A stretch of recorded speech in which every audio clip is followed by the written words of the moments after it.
Je m'appelle Aurel Manga, j'ai 28 ans, je suis licencié et je m'entraîne à Créteil. J'ai commencé l'athlétisme à 11 ans à Savigny-le-Temple. Après, j'ai parcouru différents clubs comme Val-de-Reuil en Normandie. Je suis revenu à Paris en allant à Montreuil. Et là, aujourd'hui, je suis à Créteil et je fais du 60 mètres haies et du 110 mètres haies.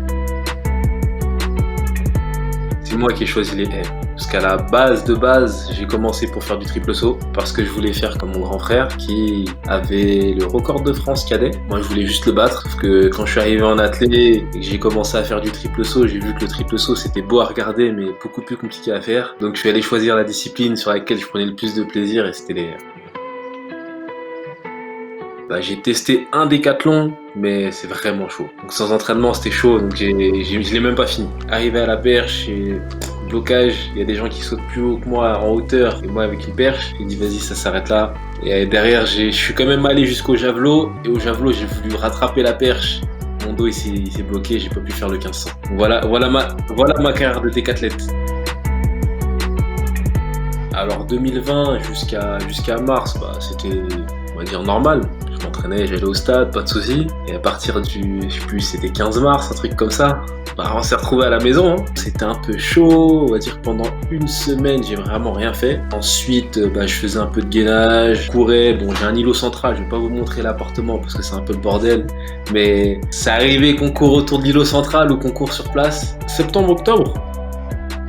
Bon, je vais parler, de toute façon, c'est pas grave. Pour moi, c'est comme si j'étais pas confiné. J'ai pas le papier devant moi, dommage. Mais j'ai... Ça c'est le Graal, ça. L'attestation.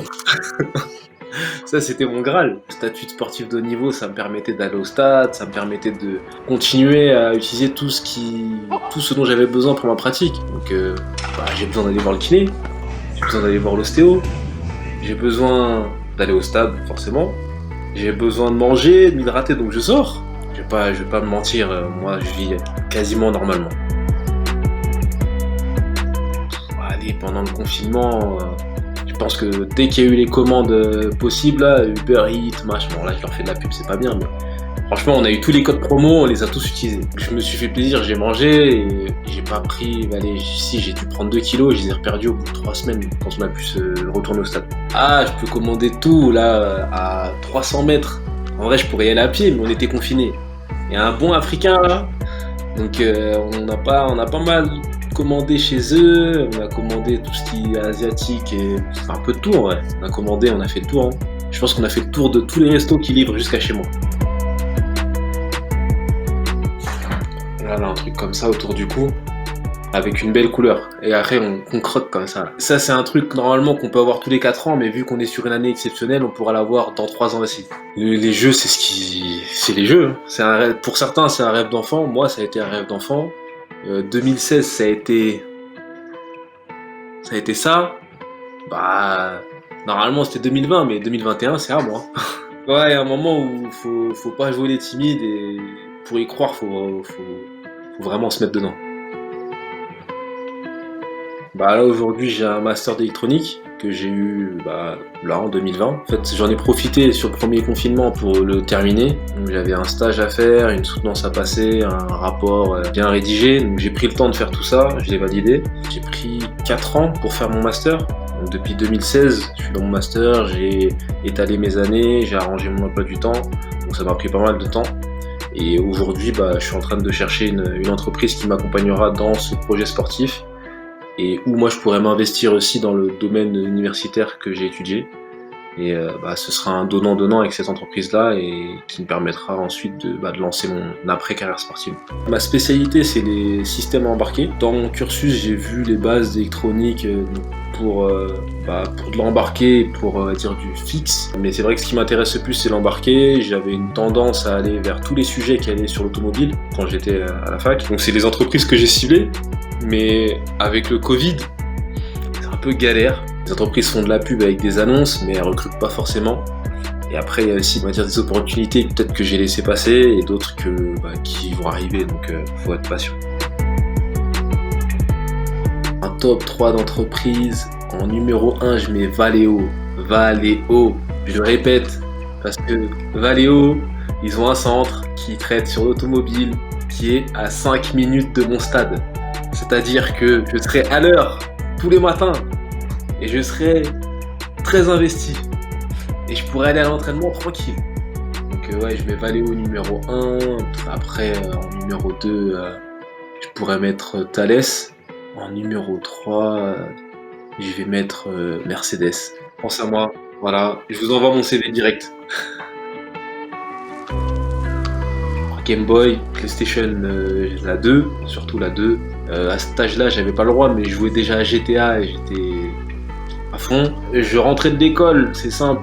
S'il faisait beau, je faisais mes devoirs en 2 secondes et je sortais. Et si je sortais pas, c'est que j'avais entraînement de hand, donc c'est un truc qui me prenait beaucoup de temps aussi. Donc ouais, c'était mes 4 trucs. Aujourd'hui là, tous les jours, je suis sur internet en train de taper PS5. On attend qu'il y ait une disponibilité. Parce que j'ai une PlayStation 4, mais j'ai pas envie de racheter des jeux alors que après je sais pas si ce sera compatible, je sais pas, en vrai j'ai pas envie de me casser la tête. Donc en vrai je tape PS5 mais je pense que j'attendrai allez, l'été prochain pour en acheter une. Donc d'ici là je vais pas trop jouer à la console. Je vais vraiment attendre le temps qu'il y en ait de dispo tous les jours quoi. Ouais, j'aurais fait du hand et pour ceux qui m'ont vu au hand, j'aurais pu être chaud. J'ai fait les deux de 11 à 18 ans. Et en fait, à 18 ans, j'aurais dû rentrer dans le centre de formation de Nantes. Donc l'entraîneur de la première division à l'époque, il m'avait suivi de 13 jusqu'à 18. Et à 18 ans, il m'a dit viens faire des essais, viens au centre de formation, tout est bon. Et bah moi, avant de donner ma réponse au centre de formation, il fallait que j'ai mon bac. Si j'avais pas mon bac, ma mère elle me laissait pas partir. Donc j'ai attendu les résultats du bac, j'ai eu mon bac, et j'ai rappelé le centre de formation. Et là le responsable du centre de formation, il a dit non mais t'es mignon Aurel, mais toi tu fais de l'athlétisme, et puis t'as attendu 2 mois avant de me rappeler, on a donné ta place à quelqu'un. Et là à ce moment-là j'ai dit bah tant pis. Et j'ai arrêté comme ça. Je fais de l'athlé à 100%, j'arrête le hand, même si j'allais voir des matchs, même si j'ai des potes qui ont continué et qui aujourd'hui sont très très bien au hand, sont très bons.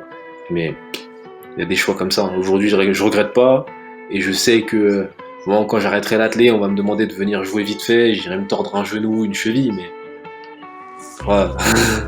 J'en aurais fini avec l'athlé. Ouais, je peux cuisiner quand j'ai la motivation. Donc ouais, pendant le confinement, j'ai cuisiné. C'est pas de la cuisine de faire des pâtes, faire du rail vite fait. C'est pas de la cuisine, ça. C'est un truc, c'est se nourrir à juste milieu. Juste pour pas crever. Pendant le confinement, on s'est lancé dans quelques recettes, histoire de... Là, on avait le temps. À bouger de l'appartement. Là, on va dire que la seule sortie, si c'est pas moi qui la faisais, c'était faire les courses. Et du coup, bah ouais, faire la cuisine, là, il y avait le temps. Il n'y a pas le timing de je rentre de l'entraînement, il est 19h, soit je suis lactique, soit je suis explosé. Et là, faut préparer, faire attention aux ingrédients et tout. Comme il n'y avait pas cette fatigue-là, ouais, j'ai pu cuisiner pendant le confinement. Un truc que j'ai bien fait, je crois, c'était un risotto. Après, j'avoue, j'ai tenté des trucs, je suivais Internet. Donc en vrai, en suivant Internet, bah...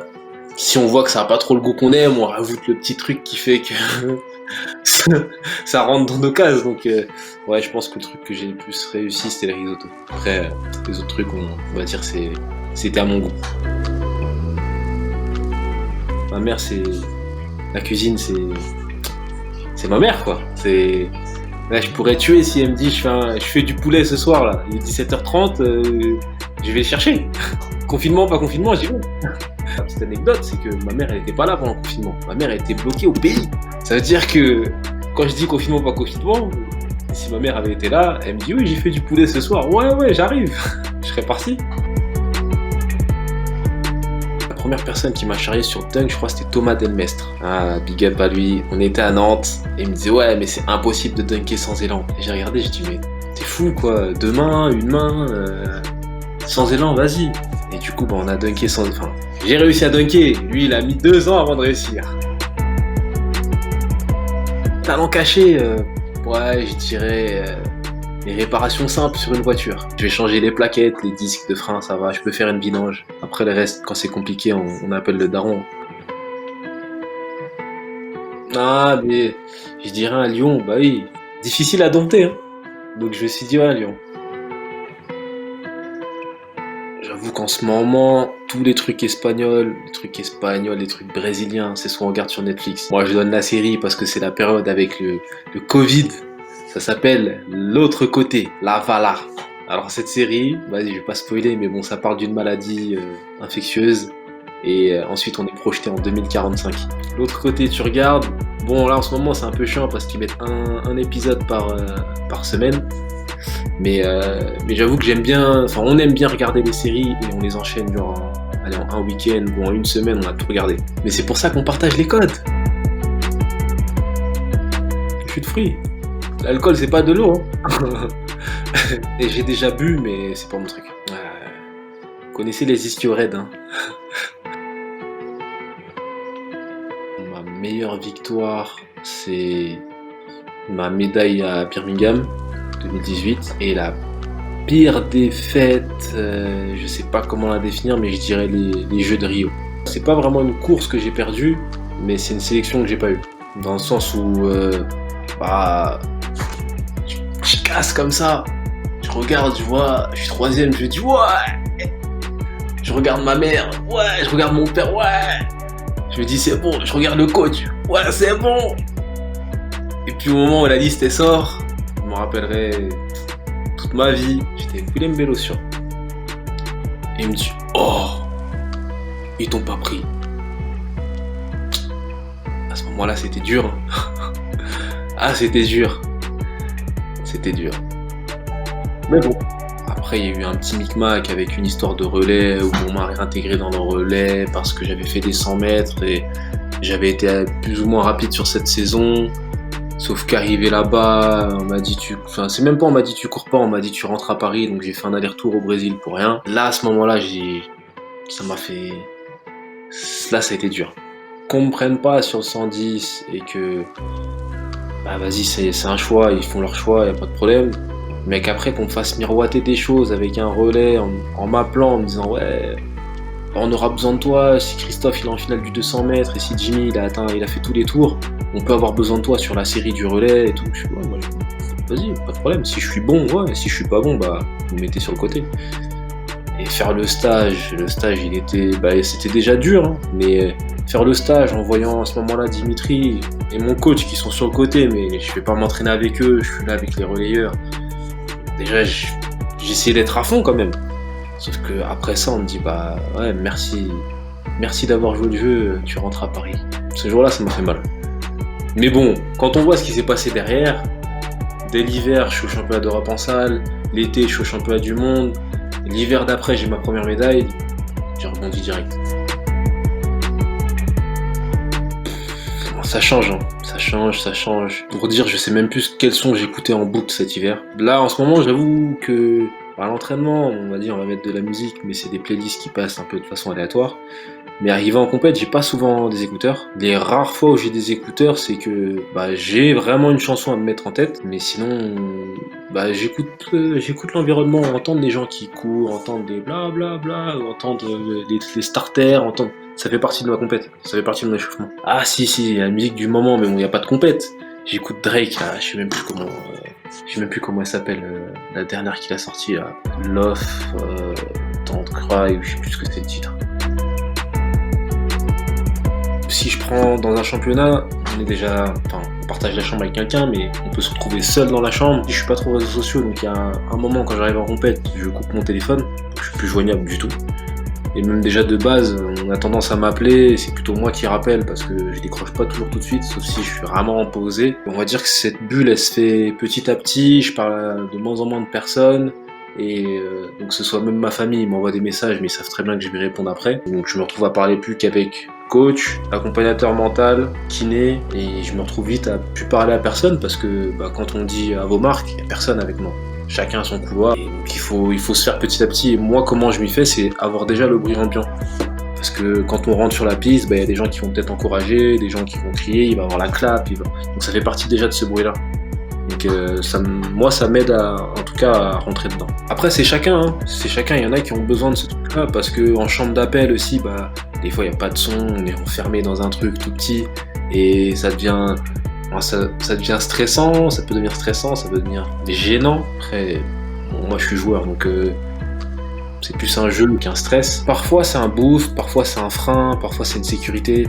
Pareil, c'est un truc qui évolue selon on va dire les périodes, selon la sensation personnelle, selon même l'environnement. Et c'est un truc qui est dur à effacer, sur lequel bah, j'ai travaillé longtemps, et il y a toujours des trucs à travailler là-dessus. Je sais même pas comment définir quand je suis stressé, parce que ça se ressent sur la piste. Mon coach arrive à le voir dans mes yeux, mais bon, il y a que mon coach qui le voit. Les gens autour ne verront pas si je suis stressé ou quoi. Mon coach le verra direct et il saura quoi me dire, mais les gens autour, ils se diront ouais, c'est vrai, normal quoi. Bah, si je dois vomir, je vomis, mais petit déj avant. Les hypoglycémies là, vas-y, les hypoglycémies, les- comment on dit, malaise vagal, c'est pas mon truc ça. Non, je prends une bonne dose, là, je remplis mon ventre, je prends normalement 2 heures avant d'aller aux côtes, comme ça tient. Maintenant, si je dois vomir, je vomis, hein. Mais non, petit déj avant. C'est important. Et ça m'est déjà arrivé sur 2016, j'avais des cours qui finissaient peut-être 30 minutes avant l'entraînement, donc j'avais le temps juste de bouffer un truc vite fait et de foncer au stade. Donc j'arrivais à l'entraînement, j'étais ballonné, mais ça empêchait pas, si le coach il dit hey, sprint, on y va, on y va. Sauf que quand on commence à on entend dans le stade Aurel la récup, vous savez que je suis sur le côté, en train de ressortir le sandwich.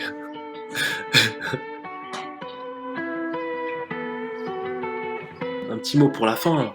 Eh, oubliez pas, Valéo, Mercedes, vous savez, je suis là, hein. Mon CV, il est là. Ça fait plaisir, donc force à vous aussi, et on se reverra sur les pistes.